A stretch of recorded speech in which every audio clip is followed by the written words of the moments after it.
નમસ્કાર દર્શક મિત્રો, રાશિફળ ઓફિશિયલ યુટ્યુબ ચેનલમાં દરેક લોકોનું હાર્દિક સ્વાગત છે। વિડીયોને લાઇક અને શેર કરી નાખો, બીજા લોકો સુધી માહિતી પહોંચી શકે।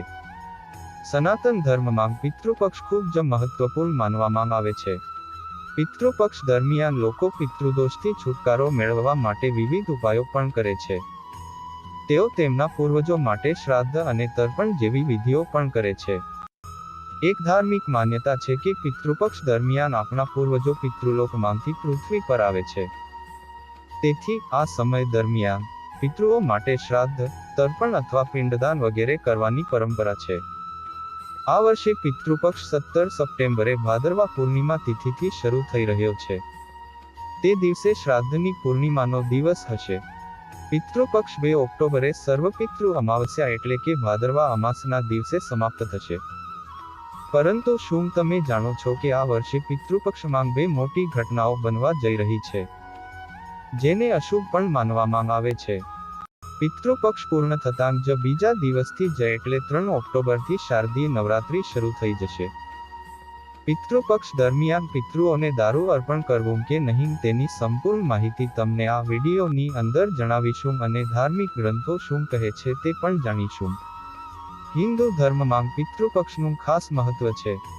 કહેવા માટે તો પિતૃપક્ષ પિતૃઓને સમર્પિત છે, પરંતુ એને પણ દેવપક્ષની જેમ પવિત્ર માનવામાં આવે છે। હવે સવાલ એ ઊભો થાય છે કે શું દેવતાઓની જેમ પિતૃઓ પણ માંસ મદિરાથી નારાજ થઈ જાય છે કે પછી પ્રસન્ન થાય છે? તો ચાલો જાણીએ આપણા ધર્મગ્રંથોમાં શું જણાવાયું છે। અહીં પિતૃઓને ચઢાવવામાં આવે છે દારૂ। બિહારમાં ગયામાં દર વર્ષે પિતૃપક્ષ દરમિયાન મેળો લાગે છે। આ મેળા દરમિયાન દેશભરના લોકો પોતાના પિતૃઓને મોક્ષ પ્રદાન કરવાના ઉદ્દેશથી અહીં જાય છે અને પિતૃઓના નામથી શ્રાદ્ધ, તર્પણ કરે છે। શ્રાદ્ધ, તર્પણ કર્યા પછી દાન પણ કરે છે। આમ તો વધુ લોકો અન્ન, ધન, ગાય વગેરે દાન કરે છે, પરંતુ અમુક લોકો એવા પણ હોય છે જે પિતૃઓની મુક્તિ માટે દારૂનું દાન કરે છે।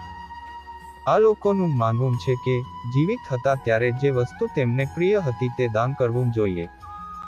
એવામાં જે પિતૃઓ જીવિત રહેતા વધુ માત્રામાં દારૂનું સેવન કરે છે એમના પરિવારના લોકો ગયામાં આવી દારૂનું દાન કરે છે। પરંતુ ધર્મગ્રંથોમાં દારૂનું દાન વર્જિત ગણાવવામાં આવ્યું છે। શાસ્ત્ર શું કહે છે? હિન્દુ શાસ્ત્રો અનુસાર પિતૃપક્ષ પણ ગણેશ પૂજા, નવરાત્રિ વગેરે જેટલો પવિત્ર છે। ધાર્મિક ગ્રંથોમાં પૂર્વજોને પણ દેવતા સમાન માનવામાં આવે છે। ગરુડ પુરાણ કહે છે કે પિતૃપક્ષ દરમિયાન મનુષ્ય માંસ, દારૂ, ડુંગળી, લસણ વગેરે જેવા તામસિક ખોરાકનું સેવન ન કરવું જોઈએ। આવી સ્થિતિમાં જો કોઈ વ્યક્તિ પિતૃપક્ષ દરમિયાન પોતાના પૂર્વજોને દારૂ કે માંસ અર્પણ કરે છે તો પિતૃઓ તેનાથી નારાજ થઈ જાય છે। પૂર્વજોની અપ્રસન્નતાના કારણે ઘરમાં નકારાત્મક શક્તિઓનો વાસ થવા લાગે છે અને સુખ સમૃદ્ધિ પણ ઘરમાંથી દૂર થવા લાગે છે। ગીતામાં પણ ભગવાન શ્રી કૃષ્ણ કહે છે કે વ્યક્તિ જે કંઈ પણ ખાય છે તેનું વર્તન પણ એવું જ બને છે। શ્રી કૃષ્ણના મતે તામસિક ભોજન કરવાથી શરીર રોગી બને છે અને મન પણ પ્રદૂષિત થાય છે। તેથી જો પિતૃઓને તામસિક ભોજન અર્પણ કરવામાં આવે તો તે તેમને મોક્ષ તો નથી આપતું, પરંતુ અનેક પરેશાનીઓનું કારણ બને છે। જ્યારે મન ભ્રષ્ટ થાય છે ત્યારે બુદ્ધિ પણ ભ્રષ્ટ થાય છે। આવી સ્થિતિમાં જો કોઈના પૂર્વજોની બુદ્ધિ નકારાત્મક થઈ જાય છે તો તે તેમના પરિવારના સભ્યોને જ મુશ્કેલી આપે છે। આ વસ્તુઓનું દાન અવશ્ય કરો। પિતૃપક્ષ દરમિયાન અમુક વસ્તુઓનું દાન કરવાથી પિતૃઓ જલ્દી પ્રસન્ન થઈ જાય છે।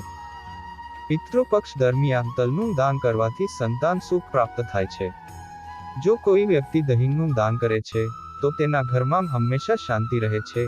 એટલું જ નહીં, પિતૃપક્ષમાં ગાયના ઘીનું દાન કરવાથી પિતૃઓની કૃપા પ્રાપ્ત થાય છે અને પારિવારિક સમસ્યાઓ પણ દૂર થાય છે। તેમજ ગોળનું દાન કરવાથી પૂર્વજોની આત્માને શાંતિ મળે છે। દરરોજ રાશિફળ, ગ્રહ, નક્ષત્ર, જ્યોતિષ શાસ્ત્રને લગતી માહિતી મેળવવા માટે અમારી ચેનલ રાશિફળ ઓફિશિયલને સબસ્ક્રાઇબ કરી નાખો અને બાજુમાં આપેલ બેલ દબાવી દો, જેથી કરીને અમારા વિડીયોની નોટિફિકેશન તમારા સુધી પહોંચી શકે। ફરી મળીશું આવા જ એક વિડીયો સાથે, ત્યાં સુધી રજા આપશો। જય માતાજી।